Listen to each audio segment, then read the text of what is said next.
Today we're going to tap into a continuation from previous videos and more about city versus countryside, the differences, the good and bad in each of those settings, what's actually happening there, why we even looking into these kind of things.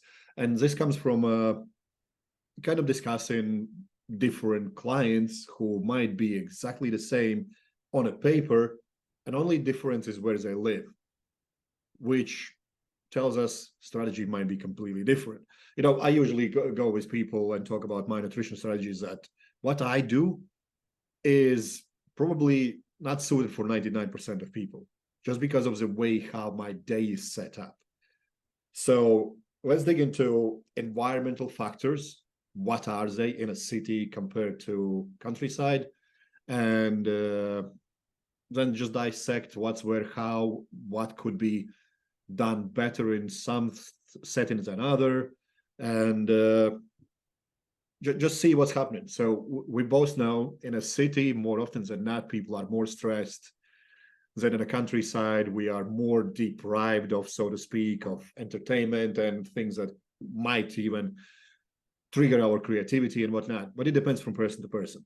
So I would like to hear your experience on what's happening where, and why do you sometimes prefer to take your clients out of their environment and put in a completely opposite one?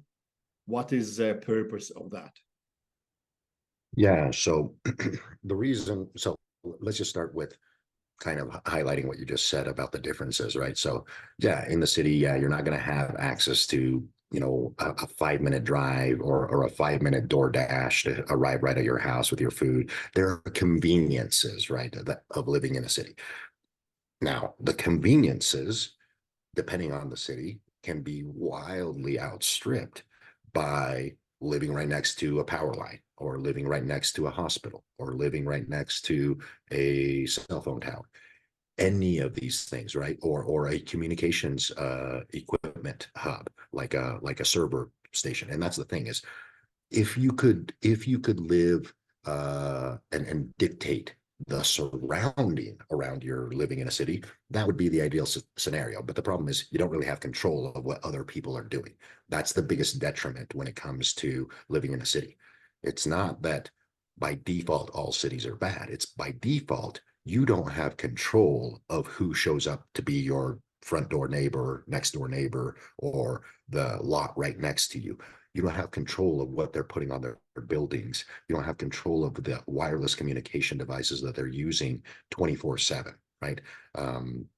You could inadvertently start to get irradiated without you even knowing it. That's really the biggest detriment that I see with living in a city. The conveniences wildly outstrip living in a country for most people, right? Most people find it extremely convenient that in 5 minutes they can get pretty much whatever they want.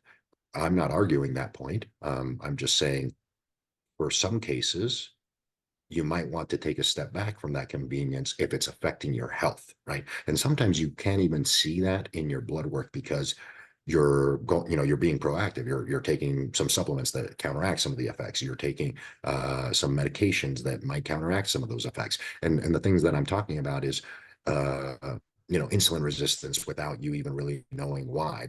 It's clearly showing up on your blood test, so you start taking something for it. It kind of fixes it. Or hormone disruption, right? Sex hormone disruption, right? All the things that we've talked about in our previous videos of these, where you might be experiencing these things, and all of a sudden it's like, wow, I don't know why that's happening. I eat pretty good. I take the right supplements, right? According to health people and longevity people and whatnot. And somehow things start to get disrupted. So the goal of today is to highlight specifically what is being disrupted when you live in a city, or potentially could be being disrupted when you live in a city. So I'm going to share a. Go Before you ahead. Yeah, go go in ahead. there, what are the things that can affect people's health negatively, and can those things be present in countryside as well? Yeah, so that's actually a good point, right? So the things that I'm specifically talking about is number one, electromagnetic field pollution. This is not talking specifically about you're living right next to an electromagnetic field like a power station or anything like that. But there are electromagnetic fields that people aren't paying attention to. Like, for example, having their whole computer set up right in their bedroom, like, not joking. That is something you can mitigate. And that's obviously going to happen whether you live in the country or live in the city if you don't know what you're doing, right? Like having a laptop with wireless communication, a phone with wireless communication, a wireless communication TV, having the whole setup inside your bedroom. If you do that in the countryside, you're not doing yourself any favors versus the city. So right off the bat, some of these are self-induced in your very local environment, meaning right in your bedroom, right in your own home. And those are things that you can easily mitigate if you know about them, right? Other things that will pop up in both places is, you don't know that, hey, power lines put off an electromagnetic field, depending on the size of the power line, right? So you could live in the countryside, you find yourself a nice big area of land, and there's a big power line running through the middle of it, right? Like, yeah, you're probably going to end up with some of the same problems as somebody in the city with the same big power line running through it. So it is not ubiquitous. That's what I'm saying. The possibilities go up in the city, right? Especially in apartment buildings and things of that nature. Because you don't, like, you could be in an apartment building and you could have your bedroom completely clean of these devices, but the person right across, literally right next to your head, across the wall from you, could have all of their electronic devices right next to your head on the backside of that wall. You have less control living in a city, depending on the living situation and that sort of stuff. So those are really the things that will pop up in both places if you don't pay attention. And the reason I'm bringing it up, because it's when I was growing up back home, everything was countryside pretty much, and you would never build a house on top of a stream, underground stream, because that would interfere with your sleep and whatnot. So I was like, I don't think it's very popular now, because back then it looked like some kind of weirdo, because it would be a specific person coming in with like 2 sticks and walking around the field, and it's like, okay. Oh yeah, no, yeah, it's called witching. It's called witching. Yeah, yeah. So because you don't want to be under, because anything that moves, right? So that stream, an underground stream like that, it's creating an electromagnetic field, right? And that's why they would go out of their way to find them, so that you don't build a house on top of it, so that you don't get an electromagnetic. Now, did they know it was an electromagnetic field? No, they just knew that, hey, if you built your house and above a stream, you didn't sleep very good. Yeah, And yeah. so they would It find was those. very, Yeah, that's a, very common that if you had a house and you had sleeping issues, you would call one of these guys, and more often than not, they would just find, you need to move bedroom. This is why you have issues. yeah, yeah. This has been known for a long time. Now, the specifics, the actual details, it's the electromagnetic field of the stream moving underground that was causing. They didn't know that. All they knew is, hey, whenever we find an underground stream and you're having sleep problems and you're sleeping right above it, you should move. You move, the problem goes away. This is exactly the same scenario. The difference is now we're dealing with man-made electromagnetic fields, right? And then there's also things that are not likely ever to happen in the countryside versus the city. And this is pollution, right? And I'm not just talking about smog and bad air pollution that you can physically see. I'm also talking about electromagnetic field pollution. So for example, if you live in a city and every other high rise has satellite communication for internet, and they have radio towers on top to bounce radio signals around, what that ends up doing is it starts disturbing the sun's electromagnetic field that's supposed to interact with key components of your body. So, and you can even measure this, right? There's So devices I out get there you that will right. It might mean that you live in a sunny place and still not get the benefits of the sun now. Yeah, that's what it means. Yeah, in certain parts of the city, you will notice with a meter. There's devices for this where you can step outside. Let's just say hypothetically you live right in the middle of New York City, right in the middle, right in Manhattan. You will be able to measure that. Hey, this electromagnetic field from the sun, even on top of a roof, is different than if I go 1 mile away outside of the city. You will On the same day, you will get 2 different readings, and the one in the city will be significantly lower in UV light of A and B, and probably even red. The amounts of them will be lower, and the spectrum will be skewed. And that's a problem because there is key components in your mitochondria that actually dictate how certain hormones and peptides get made, right? That's why they were having such a surge with like peptide therapies and stuff like that, is because people are fundamentally missing some of the key component, aka sunlight and other natural electromagnetic fields, that actually dictate the right peptide setup, the right hormonal setup for your body to function correctly. And Something with those are this knowledge you're sharing now, because I know you've been spending years and years and years just reading about it, is something that Huberman is catching up now. He just posted something last week, 2 days ago. So more and more people actually acknowledge this now. It's not just some kind of made up wishy-washy thing, but there is strong science behind all this. So, and what you just described about checking all those things, what else can you do to assess safety of your living environment? What else can be done there in city and in countryside, and what you would suggest to do? Yeah, so when it comes to electromagnetic fields specifically, right, limit wireless technology, right? That's really the basic. Wireless technology is going to be the thing that you want to limit. Doesn't mean it's not useful, and doesn't mean you can't use it. It means that when you don't need it, you should turn it off, right? And if there's ways for you, like you own your own home and stuff, if there's ways to completely eliminate wireless technology, then I would. So for example, if you're go ahead. So Say it. hardwire it instead of just Yeah, exactly, hardwire. Yeah. So for example, everybody has a laptop. Okay, great. Buy an extension for it so you can plug an Ethernet cable into it and then turn off your Wi-Fi and your Bluetooth on your laptop. Now it's hardwired. Now, when you work on your laptop, you don't get an electromagnetic field. And that immediately eliminates the need for a wireless router. You can just use a Ethernet router. Things like they're even making extensions for, like, the smart TVs, right? Netflix, Hulu already embedded in it. They require Wi-Fi. Well, they're making adapters for those TVs now where you can hardwire them in, so you don't need Wi-Fi, things of that nature. Your cell phone's always going to, it's wireless on purpose. So you're not really going to do much about that until going to sleep, right? You don't want to sleep with it next to your head. I would put it on airplane mode at the very least, if you can't turn it off. In airplane mode, your alarms still go off and stuff like that, but I still wouldn't sleep with it next to my head, because it's, especially if it's charging, right? Things that are plugged into the electrical grid and charging create big electromagnetic fields, because your phone is DC, direct current, and the cable that you're using is AC, oscillating current. That means that the little brick that you plug in to charge, it's a transformer. It transforms AC current to DC current. It creates a pretty big electromagnetic field, about 6 feet. So people don't know that, right? So it's one of those things where I don't charge things in my bedroom. Your bedroom should be a sacred place. That's probably the biggest thing to tell people, is whether you're in the countryside, whether you're in a city, the bedroom should be a place where you have minimal electronic devices. Ideally zero, right? That would be the ideal scenario, but at the minimum, zero wireless devices that are on and charging within the bedroom. Put them somewhere It's else. very interesting, because most habitually will charge their phones while they're in bed.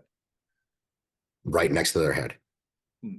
Yeah, like right on the nightstand, right? So you're inducing an electromagnetic field right next to your head all night long. Which what will that do? What do I see when that's the culprit? I see disrupted sleep. I sleep that you wake up for a reason every few hours. You have to go urinate a lot during the night, because vasopressin, which is what dictates, it's so-called antidiuretic hormone, so it stops you from urinating. That should be high at night, and it should come low when the sun comes out. How does it know? Because of the electromagnetic field of the sun. So when your brain senses an electromagnetic field, it starts to lower vasopressin because it thinks it's daytime, so that you can urinate.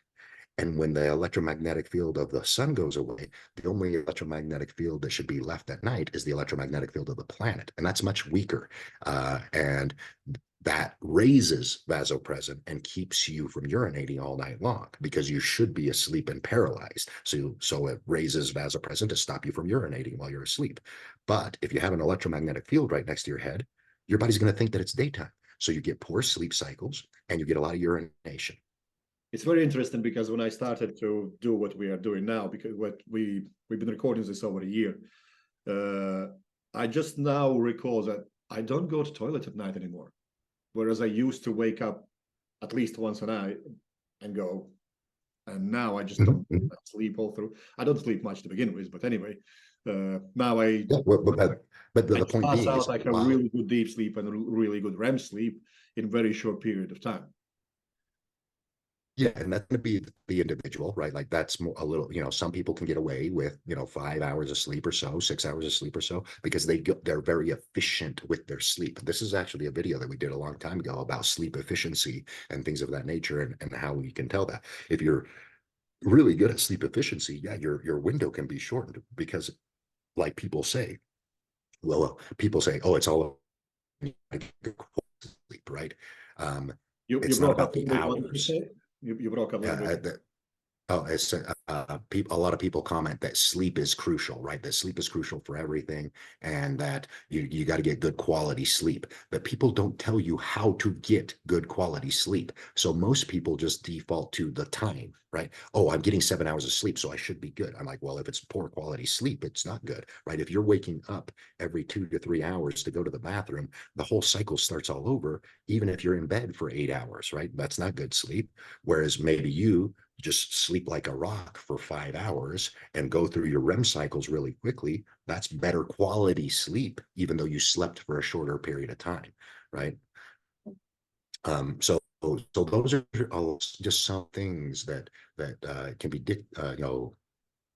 shown and even sensed, right? Another thing is joint sensitivity, right? If you are being acted upon by electromagnetic fields, you can have joint issues and you can have gut issues for no reason. Like all of a sudden, you're taking the right supplements for joints and things, but they just don't feel good, or you eliminate a bunch of things out of your diet and your stomach is still upset and it's still, you get diarrhea randomly for no reason, things of that nature. There could be a lot of things that seem weird on the surface, and that doctors will scratch that, and they just give you a medication, or they just tell you, well, maybe try this, or they're just guessing a lot of the time with these types of effects, because they just don't really take a step back to fundamentally what is causing these things, right?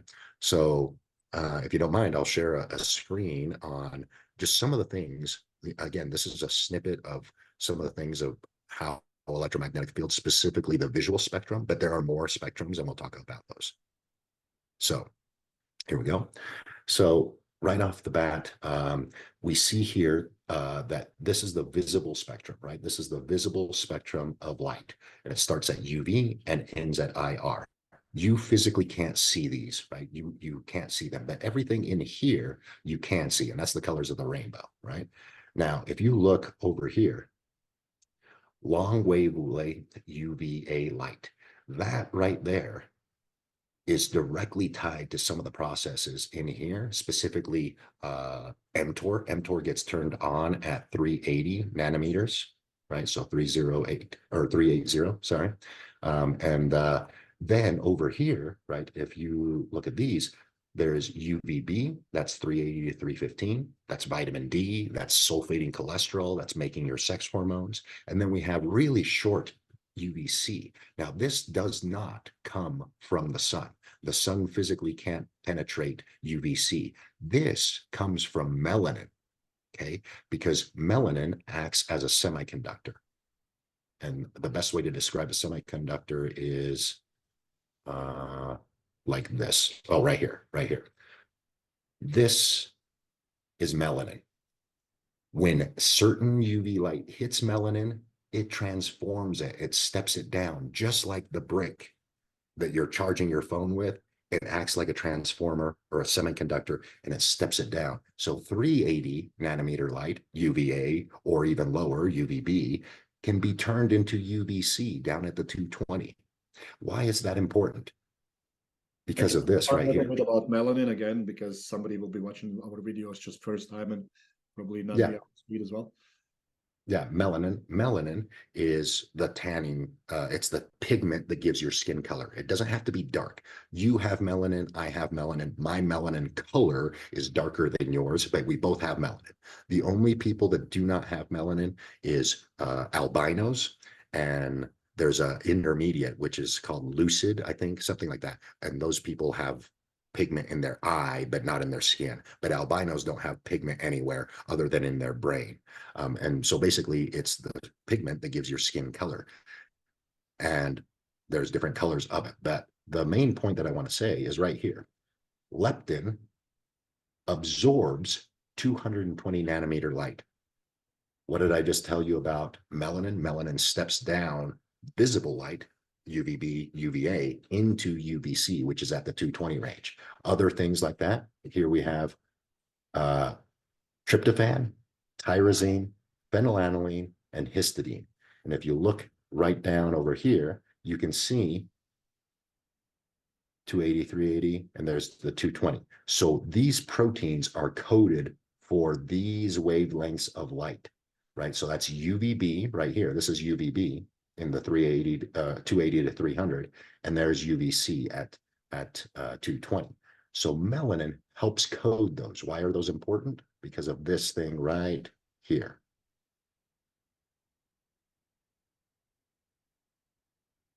Tyrosine, phenylalanine, tryptophan, and histidine.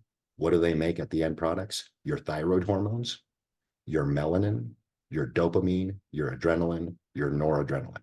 Over here on the sleep side, tryptophan makes serotonin. Think of all the antidepressants, SSRIs, okay? And melatonin. If you're on an SSRI, you most likely also don't sleep very well because you don't make a lot of melatonin. Over here, histamine, right? Histamine is a reactant. In other words, if you have autoimmune issues and stuff like that, histamine is going to be something that's dysregulated. Where does it come from? Histidine. What is that coded for? 280 nanometer light. Uric acid. Uric acid is a UV filter. It protects you against certain UV light. So if you have uric acid problems, you're going to have certain issues. So those all reflect back to this spectrum of light. Are you getting this spectrum of light where you live? It depends. In a city with a lot of pollution, these wavelengths, anything in this area back this way, they start to get circumvented. They start to get blocked, right? So you can measure this with a UVA, UVB meter. You can go outside and measure it and be like, holy crap, I'm not getting very much of these, even though it's the middle of the day and it feels hot.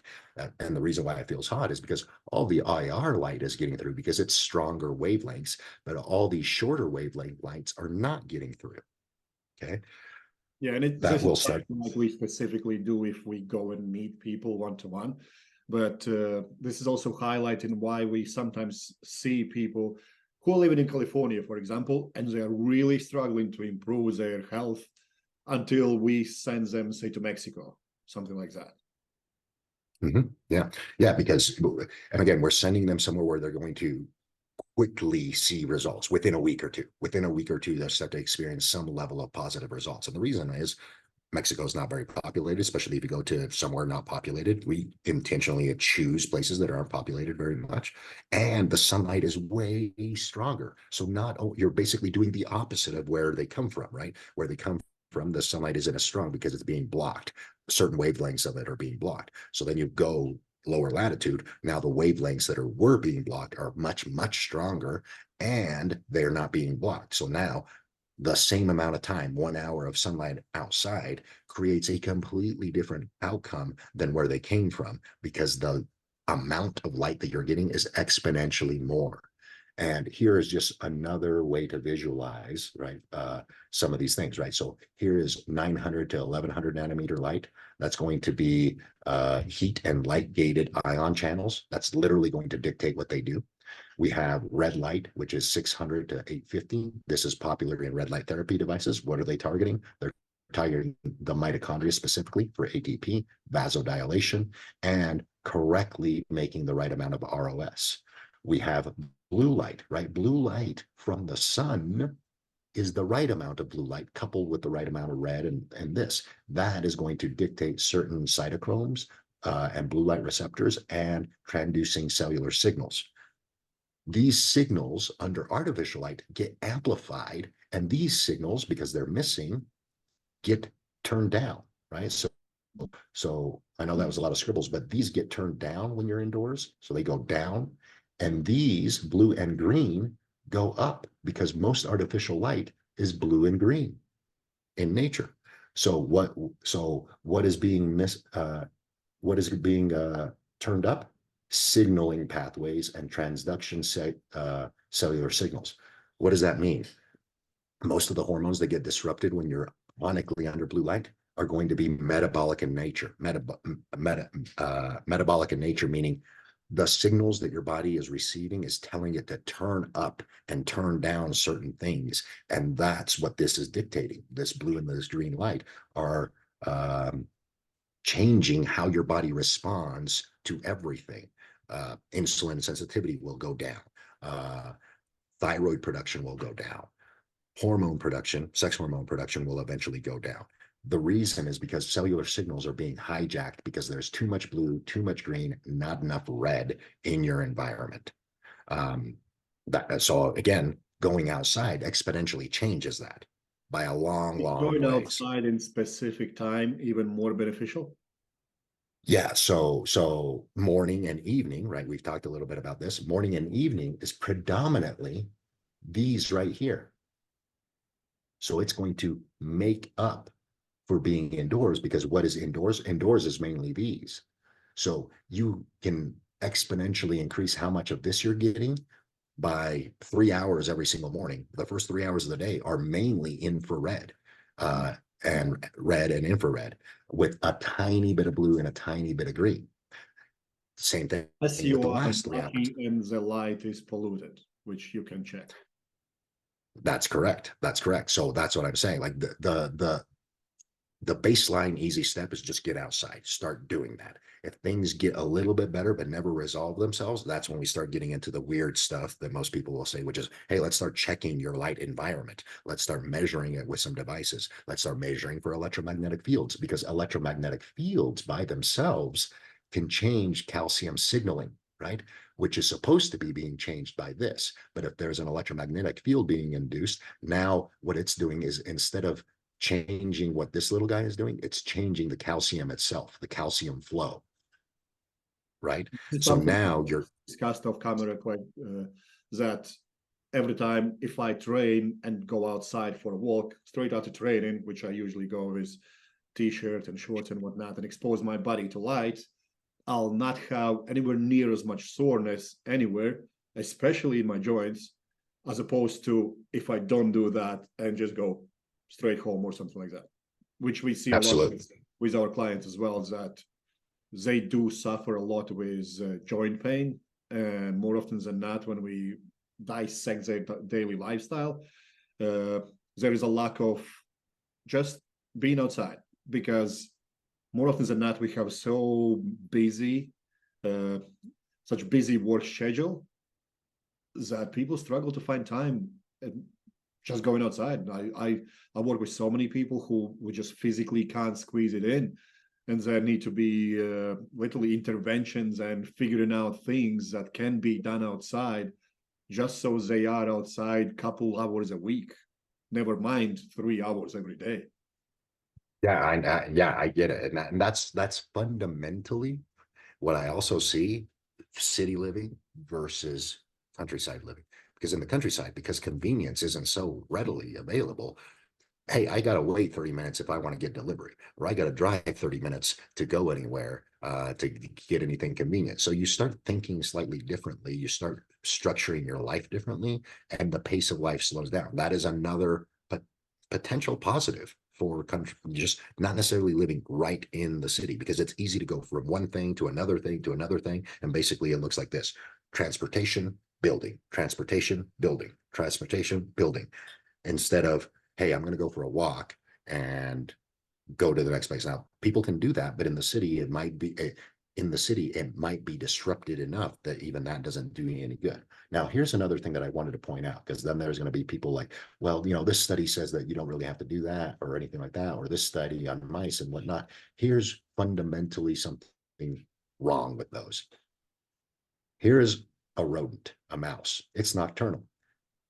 This bar represents its sleep-wake cycle. Here are humans. They're diurnal. This bar represents its sleep-wake cycle.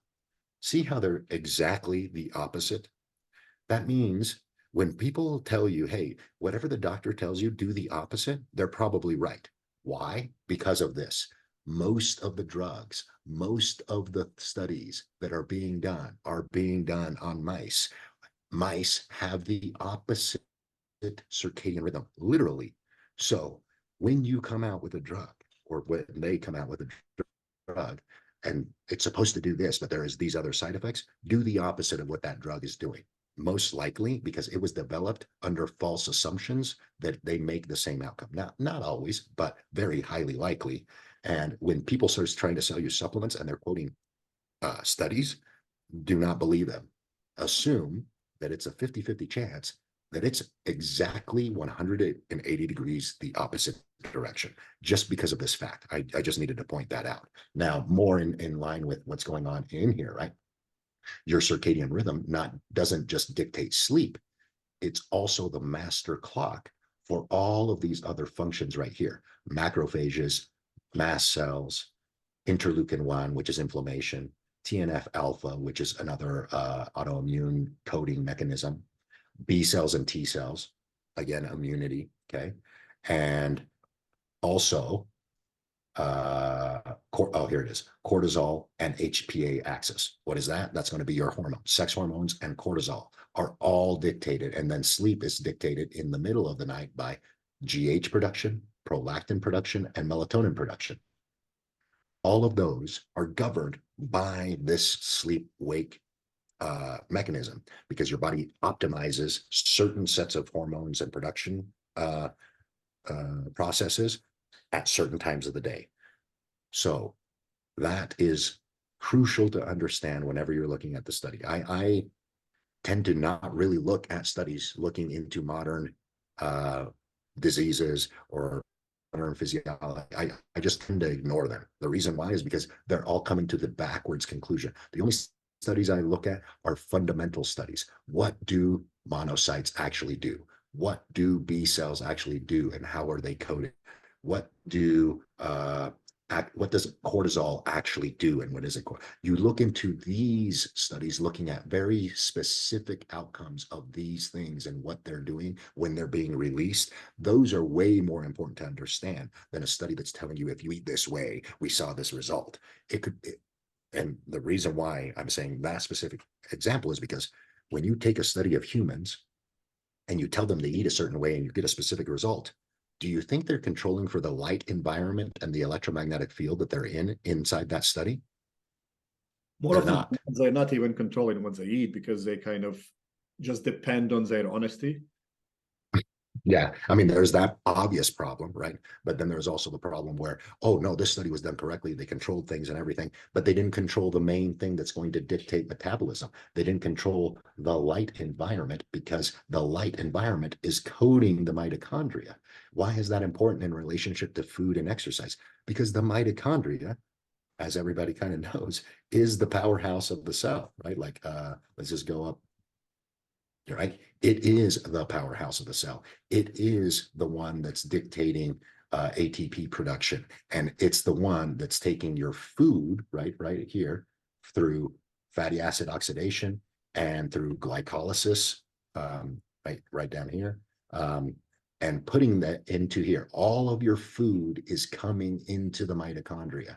And the mitochondria, like we saw down here, is being coded by certain lights. Right? The whole cell is being set up correctly by the certain light frequency. So if you conduct a study on food or exercise and you're doing it inside the lab, what are you doing? You're immediately elevating all of these structures by the light that you're inducing, and you're turning down these structures. So the result that you're going to get is going to be a skewed result. And this brings me and to the things that we have talked many videos ago, that I lose a lot of body fat with an ease because I do my cardio outside. Whereas someone else, they're going to go to gym and do a lot of work, and they will still struggle. Yeah, absolutely. And one of the key things, right? And this is actually being highlighted just now because there are some peptides now that are coming out that are not genomic in nature. In other words, these are mitochondrial peptides. One that comes to mind is MOTS-C, M-O-T-S-C. What does it do? It's a mitochondrial peptide that regulates mitochondrial energy production. What did I just show you in this last slide? Most people are missing this red light because they don't get much of it. What is that code for? ATP and mitochondrial production. What does MOTS-C, which is a mitochondrial peptide, do? It influences that mitochondrial production. It's coming to fruition. They're just not putting the puzzle pieces together. Hey, why is this mitochondrial peptide so potent at increasing energy production, increasing fat loss, increasing muscular retention and ATP production? Because it's literally changing the mitochondrial genetic switch to do that. What else does it for free? Red light, right? For free, meaning if you get it from the sunlight, you could use an infrared panel to get some of these effects and stuff like that. Now, currently, only in the last year or two, you can use a peptide called MOTS-C that does that, but they're all targeting the mitochondria. Right? And that's crucial to understand. Your mitochondria is what you should be caring about. If that is being coded correctly, energy goes up. If that is being coded correctly, fat loss goes up, etc. I think this is why we see so many clients who are living in cities being prescribed by their longevity or health or whatever doctor you want to name it, a lot of peptides, whereas people who are living in countrysides, they more often than not don't even have to go that route because there's nothing wrong with their own body creating all these things, because we know it's something that our body already has. So yeah, we probably can dig way deeper in all of this. You only covered little, like part of it all, because there will be differences in food quality, how it's made, where it's coming from. You know, if you live in countryside, you're probably going to eat local produce. If you live in a city, you eat things from all over the planet now. That affects your body completely different as well. So, and also there will be benefits living in city. You have immediate approach, access to healthcare and so on and so forth. Whereas living in countryside, you might not even need the healthcare as often as if you live in. Well, I wanted to kind of frame that a little bit. You'll need healthcare if you're in the city. You won't need very much healthcare if you're in the country. On the flip side, emergency care, you're going to have a leg up in the city, right? If you get in a car crash in the city, there's police and there's an ambulance within 5-10 minutes, right? If you get in a car crash in the countryside, you might not get any assistance for an hour or two, right? Like there's a difference between healthcare and emergency care, right? Emergency care, yeah, the city's going to be by far because everything's so close, right? You're going to get emergency access immediately. If your house catches on fire, there's a fire department there immediately within 5-10 minutes, things of that nature. So there are other considerations that make a city better, right? I'm not, like I said, there are pros and cons. Going with like mental health, a lot of people will prefer city because they can communicate with people way more often, just go out and hang out and so. Whereas in countryside, it might be limited just to a certain amount of people. Yeah, and that's more along like social it's not fun. Yeah, no, absolutely. Now, on the concept of mental health, right? In the city, you will find different mental problems like schizophrenia, depression, things of that nature that will go higher because of the lack of sunlight, whereas socialization will be better in a city versus a countryside. But in the countryside, you will find it rare for people to have mental disorders like schizophrenia and things of that nature in terms of actual mental problems. Yeah. No, this has been great video. Thanks for your time, David, and we'll carry on in next videos. Awesome. Thank you.